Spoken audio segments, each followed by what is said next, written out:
మొండితనం కొంతమందిలో ఎంత స్ట్రాంగ్గా మారిపోతుందంటే వాళ్ళ చుట్టూ ఉన్న వాళ్ళు చాలా ఇబ్బంది పడతారు.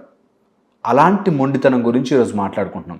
ఏదైనా సాధించడానికి మొండితనం ఉందనుకోండి, నేను పట్టుదలగా ఉన్నాను, సాధించాలి అనుకుంటే అది పట్టుదల.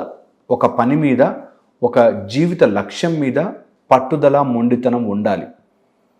అన్నెసెసరీ విషయాల మీద పట్టుదల, మొండితనం ఉంటే అది మూర్ఖత్వం అవుతుంది, ఫూలిష్నెస్.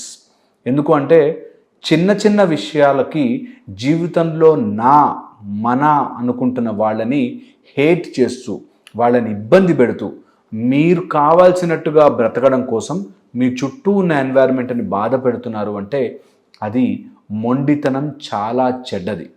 మొండితనంతో కొంపలు కూల్చుకున్న వాళ్ళు, కాపురాలు నాశనం చేసుకున్న వాళ్ళు ఎంతోమంది నాకు తెలుసు. సింపుల్ విషయాలకి మొండి పడతారు. అంటే